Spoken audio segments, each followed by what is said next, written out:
Hello friends, మీకు planet నాశనమైపోయే natural disaster కథలు, కొంచెం సైన్స్ ఫిక్షన్, అలాగే అడ్వెంచర్ మూవీస్ ఇష్టమైతే నేనిప్పుడు చెప్పబోయే మూవీ మీకు సరిగ్గా సరిపోతుంది.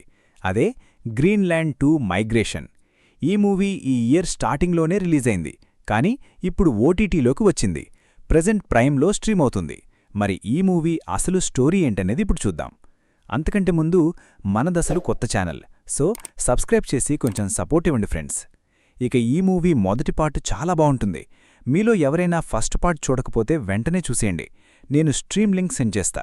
ఇక ముందు చెప్పినట్టు మీకు న్యాచురల్ డిజాస్టర్ సినిమాలు మెచ్చితే దాన్ని ఖచ్చితంగా చూడండి.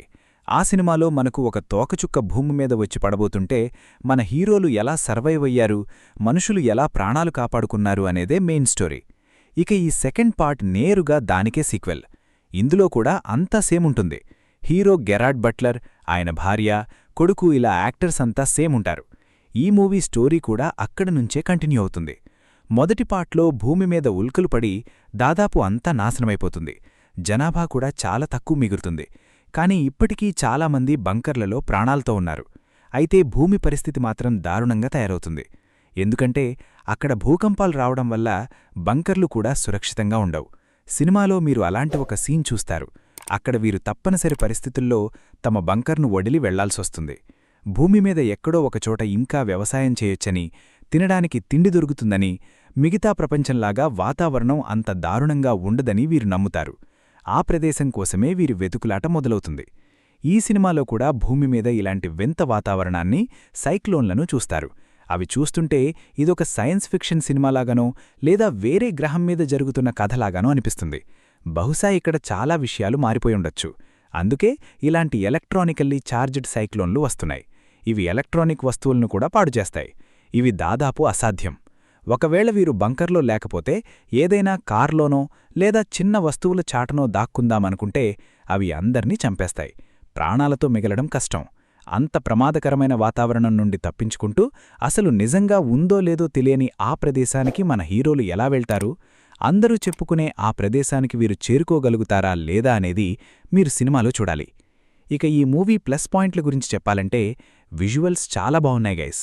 సినిమా చూసే ముందు ఇదొక టైంపాస్ మూవీ అనుకున్నా, కానీ వన్స్ స్టార్ట్ చేశాక నాకైతే నచ్చింది ఫ్రెండ్స్. మేకర్స్ దీనిమీద బాగానే ఖర్చుపెట్టారు. ఇక యాక్టింగ్ కూడా బాగానే చేశారు. అంతేకాదు, ఇందులో విజువల్స్ మిమ్మల్ని బాగా ఆకట్టుకుంటాయి.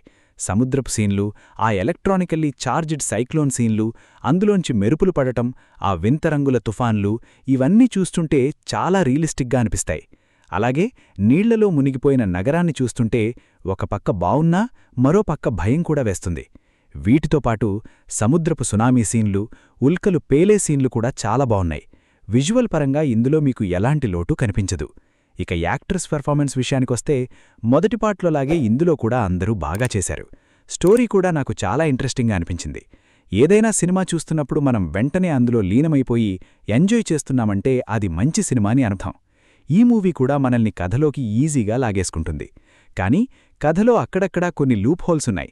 దానివల్ల తరువాత ఏం జరుగుతుందో ప్రెడిక్ట్ చేసేయచ్చు. అయినా సరే వారు ఎదుర్కొనే సవాళ్లు, భూమి మీద చూపించిన ఆ వింత వాతావరణం చూడ్డానికి చాలా బావుంటుంది. ఇక నెగటివ్స్ గురించి మాట్లాడితే సినిమా అక్కడక్కడా కొంచెం నెమ్మదిగా సాగుతున్నట్టు అనిపిస్తుంది. మొదటి పార్ట్లో ఉన్నంత టెన్షన్ ఇందులో కొంత తక్కువగా అనిపిస్తుంది. అక్కడ ఒక కౌంట్డౌన్ నడుస్తూ ఉంటుంది. అంటే కొద్దిసేపట్లో తోకచుక్క వచ్చి భూమిని ఢీకొట్టుందని ఒక భయం ఉంటుంది. కానీ ఇక్కడ అలాంటిదేముండదు. కేవలం వీళ్లంతా ఆ ప్రదేశానికి త్వరగా చేరుకోవాలి అంతే. అందుకే టెన్షన్ కొంచెం తక్కువగా ఉండి సినిమా కాస్త స్లోగా ఉన్నట్టు అనిపిస్తుంది. కానీ ఓవరాల్గా సినిమా చాలా బావుంది. మరి మీరు మొదటి పార్ట్ చూసుంటేనే దీన్ని చూడండి, లేకపోతే ముందు మొదటి పార్ట్ చూసి తర్వాత దీనికి రండి. మరి దీని స్ట్రీమ్ లింక్ కావాలంటే కమెంట్ చేయండి. అలాగే మన ఛానల్ని సబ్స్క్రైబ్ చేసి కొంచెం సపోర్ట్ ఇచ్చారంటే మాక్కూడా ఒక మోటివేషన్లా ఉంటుంది.